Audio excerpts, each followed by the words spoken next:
ఓం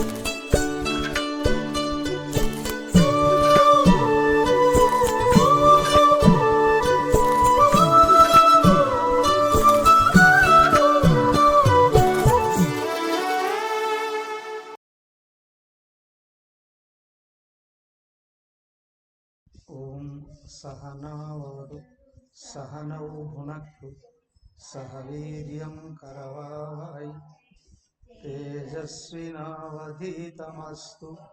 మా విద్విషావహై.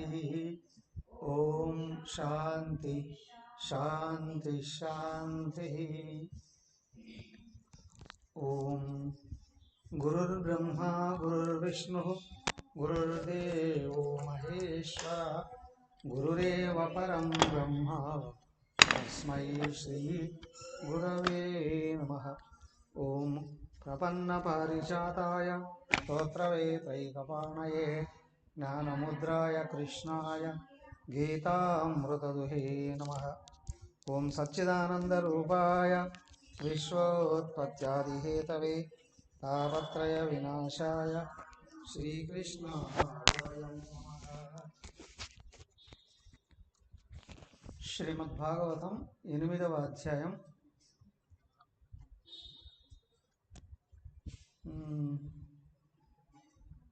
ఎన్ని శ్లోకాలు? 15 వరకు పూర్తి చేసాం కదా. 14 అయిపోయింది. 15 నుంచి చదువుదాం. 15 నుంచి. నదేయం నోపభోగ్యం చ లుబ్ధైర్యత్త దుఃఖ సంచితం భుంకే తదిపి తచ్చాన్యో మధుహేవార్ధవిన్ మధుః సుదుఃఖోపార్జితైర్ద్రవ్యై ఆశాసానాం గృహాశిషః మధుహేవాగ్రతో భుంక్తే ఇతిర్వై గృహమేధినాం. గ్రామ్యగీతం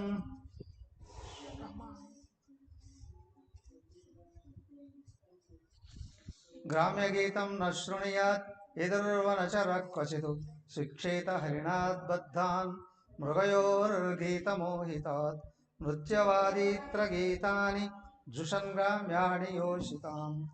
ఆసాం క్రీడ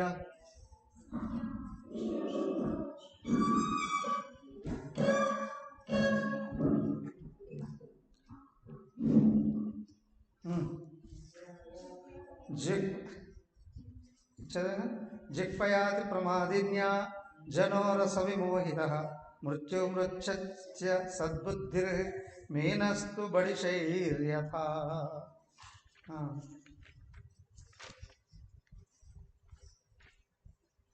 ఇక్కడ ఇంకొక 2 చెప్పారు. 13 వరకు చూసాం కదా.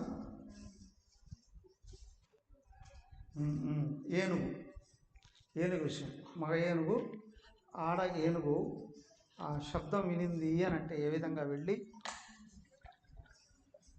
గోతిలో పడి జీవితాన్ని పోగొట్టుకుంటుందో,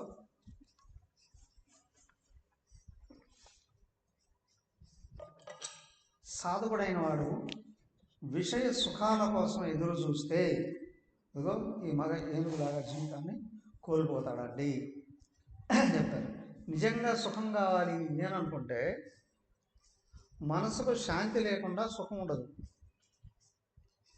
శాంతి దైవం మీద దృష్టి నిలబడినప్పుడు వస్తుంది. ఎవరు దైవాన్ని స్మరించుకుంటూ మనసును నిలుపుకోగలరో వాళ్ళు నిరంతరం సుఖంగా ఉండగలరు. అంతేగాని విషయాలు వెంటబడి విషయాలని నిరంతరం అనుభవిస్తూ ఉంటే అవి భోగాలని అంటారు కానీ సుఖాలు రావండి. భోగాల వెంట రోగాలు ఉంటాయి కానీ భోగం వలన సుఖం రాదండి అనం. కాకపోతే తనకు ఇష్టమైంది తను అనుభవించాడు అనేటువంటి భావంలో ఒక క్షణం మనసు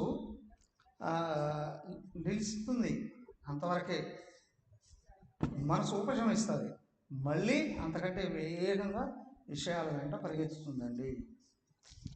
తర్వాత ఇంకో విషయం చెప్పారు. ఇదేమిటయ్యా, తేనెటీగలు చెప్పుకున్నాం ఆల్రెడీ. తేనెటీగలు ఎక్కడెక్కడి నుంచో తేనెని తీసుకొని వచ్చి దాస్తూ ఉన్నాయండి. అయితే ఇక్కడ తేనెటీగలు పువ్వులలో సారాన్ని స్వీకరించినట్లుగా మనిషి కూడా జీవితంలో ప్రపంచంలో వెళితే ప్రతి విషయానికి ఆధారమైంది ఏదైతే ఉందో ఆ సారాన్ని గ్రహించి తృప్తిపడాలి అని ఒక విషయం ముందు చెప్తే, ఇప్పుడు మళ్ళీ ఏంటి అని అంటే, ఇదిగో తేనెటీగల్లాగా ఎక్కడెక్కడి నుంచో తీసుకొని వచ్చి దాచిపెట్టి అవి తినకుండా, అవునా, అవి అనుభవించలేదు, పైగా వాటి నుండి ఇంకొకరు దోచుకొని వెళ్ళిపోతున్నారు.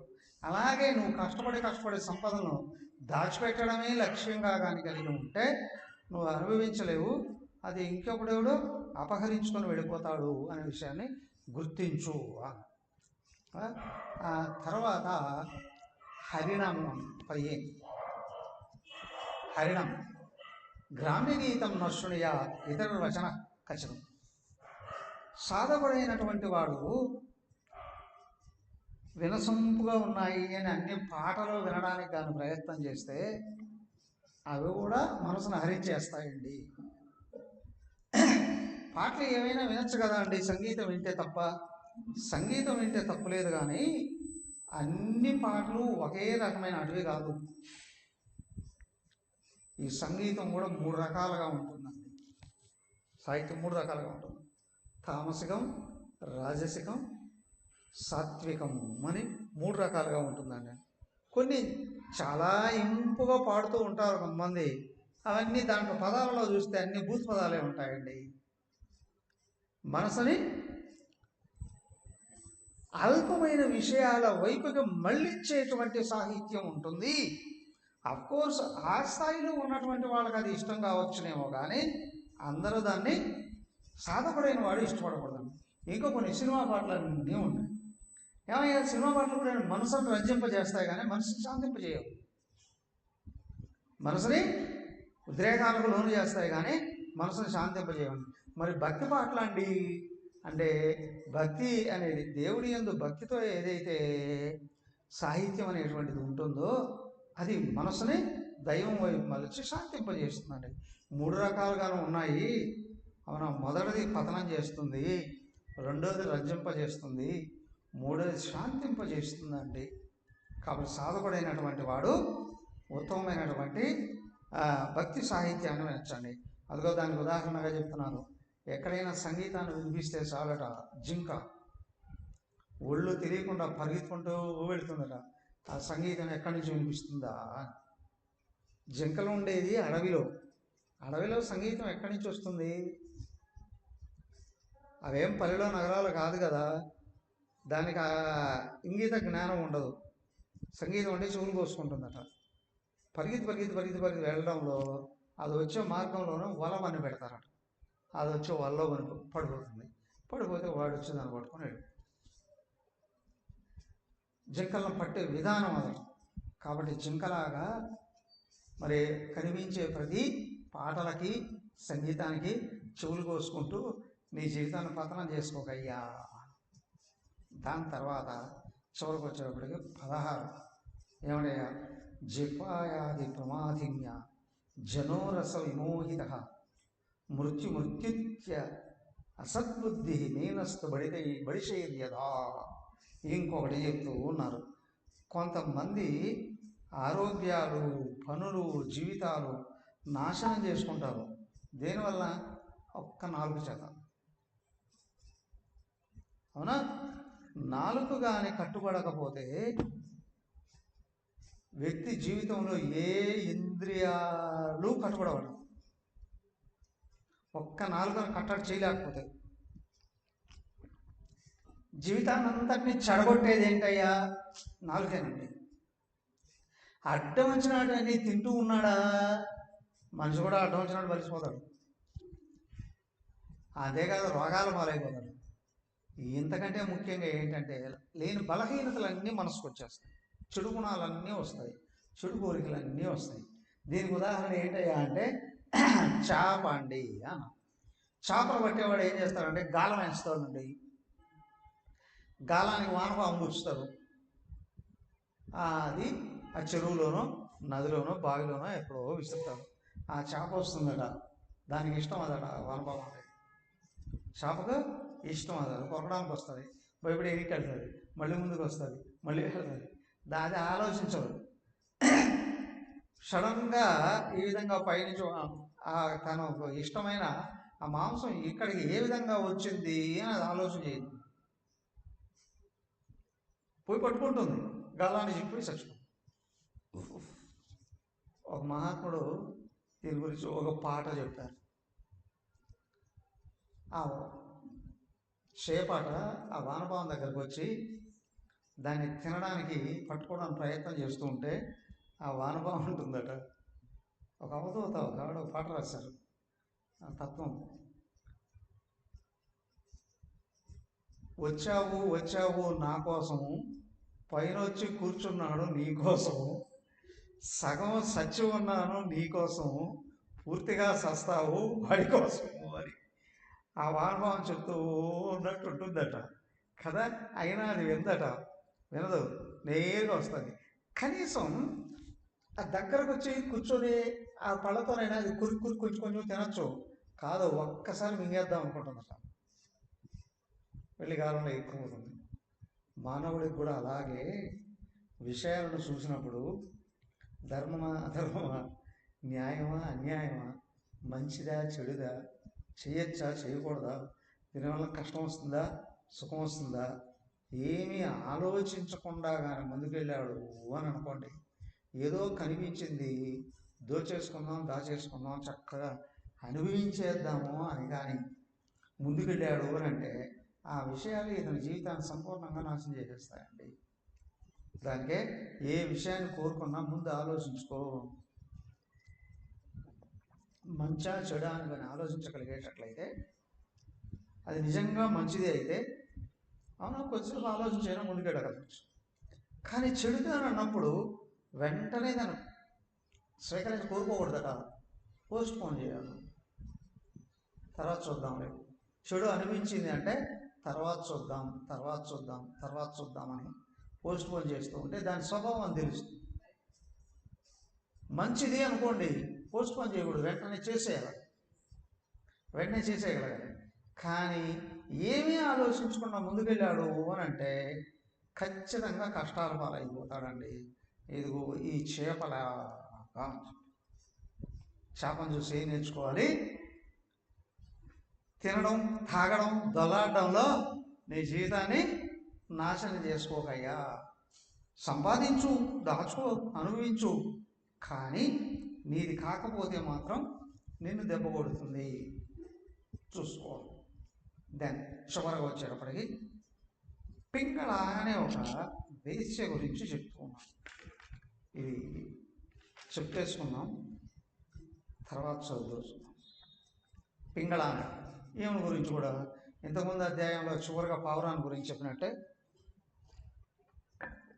ఈ అధ్యాయంలో తిరుణ గురించి కూడా విపులంగా చెప్తుంది. 22వ శ్లోకం నుండి 22 శ్లోకం నుండి 44వ శ్లోకం వరకు దాదాపు 22 శ్లోకాలు ఈ గురించి చెప్తున్నాం. ఏమయ్యా అంటే మిథిలా నగరంలో, మిథిల దేని ప్రసిద్ధి? మిథిలా నగరాన్ని పరిపాలించే రాజు ఎవరు? జనక మహారాజు. సీతాదేవి పుట్టిన ప్రదేశం. జనక మహారాజు మహాత్ములకే మహాత్ముడు, అవధూత చక్రవర్తి అంటారు. జనరల్గా ఆ మిథిలా నగరంలో నివసించే వాళ్ళందరూ కూడా జీవన్ముక్తులేనట. ఆ నగరం అంతా జీవన్ముక్తులేనట. ఎప్పుడు ఎక్కడ ఇప్పుడు ఏ పని చేసేవాడైనా సరే మహాత్ముడైన. అదేంటంటే మహాత్ములు అన్ని పనులు చేస్తారా? ప్రతి ఒక్కడూ వాళ్ళ వృత్తిలో ఉండేవాళ్ళు సాధన చేసేవాళ్ళు తత్వాన్ని అందుకున్నారు. తర్వాత కూడా ఆ వృత్తినే కొనసాగిస్తూ ఉన్నారు. వాళ్ళు భిక్షగాన్ని కదిలించిన పరమమైన వేదాంతం మాట్లాడతాడు, వాడి వృత్తి అది అంతే. కానీ లోపల వ్యక్తిత్వం పూర్ణ జ్ఞానం. ఆ ఊర్లో ఒక వేశ్య ఉందట. వేశ్య ఆమె పింగళ అని పేరు. పింగళ అనే ఒక వేశ్య ఉందట. వేశ్యల యొక్క వృత్తి ఏంటి? బాగా డబ్బు కలిగినటువంటి వాళ్ళని ఆకర్షించి కోరికలు ఎర్రజూపి తప్పుడుదారి పట్టించి వాళ్ళకున్నదంతా దోచేసి వాళ్ళని పతనం చేయడం. అవునా? మరి అంతటి మహానగరంలో ఈమెట్టుందండి? అదే కాలం అందరికీ సుఖాన్ని పంచుతూ ఉంటుందట, అందరి దగ్గర డబ్బులు దోచేస్తూ ఉంటుందట. అలాగా ఒక రోజట ఆ ద్వారబంధం దగ్గరికి వెళ్ళి నిలబడింది. ఎవడన్నా వస్తాడా ప్రతి ఒక్కడు వచ్చేవాళ్ళందరినీ చూస్తుందట. ఎవడేమన్నా టిప్ టాప్ బట్టలు వేసుకోమన్నాడు అని అనుకోండి, వాళ్ళని చూసి వీడు నా కోసమే వస్తున్నాడు అని అనుకుంటుందట. వీడి దగ్గర బాగా డబ్బు ఉన్నట్టుంది అనుకుంటుందట. ఆ డబ్బులంతా ఈరోజు వీడి దగ్గర నుంచి లాగేసుకోవాలి అని అనుకుంటుందట. ఇలాగా వస్తున్నారట. అలాగా ఎట్లొచ్చేటి వెళ్ళిపోతూ ఉన్నారు. ఒకరా ఇద్దరా ఎంతోమంది వచ్చారు. ఒక్కడో వీళ్ళు ఇంటి దాకా రావట్లేదట. అలాగే రాత్రి 12 అయిపోయిందట. ఆయన నుండి ఎదురు చూస్తుంది. ఒక్కడు కూడా వీళ్ళ ఇంట్లోకి రాలేదు. ఎదురు చూసి తనకి విసుగు పుట్టిందట. విసుగు పుట్టి ఇంట్లోకి వెళ్ళి కూర్చుందట. కూర్చుంటేనే ఆలోచనలు వచ్చాయట. అట్లా తను ఎంతమందిని మోసం చేసింది, ఎంతమంది దగ్గర ఎంత దోచుకుంది, తన వల్ల పడి ఎంతమంది నాశనం అయ్యారు, ఒక లైన్లో అన్నీ గుర్తొచ్చాయి. ఆ గుర్తొచ్చిన తర్వాత మళ్ళీ ఏమైంది? ఆ దేశం పరిపాలిస్తున్న రాజుగారి గురించి ఆలోచించారు. ఆ రాజుగారు ఎంత గొప్పవారు, ఈ రాజ్యానికి ఉన్న పేరేంటి, ఆ రాజుగారి గురించి చుట్టుపక్కల దేశాల వాళ్ళు కూడా ఏం చెప్పుకుంటున్నారు, అవునా?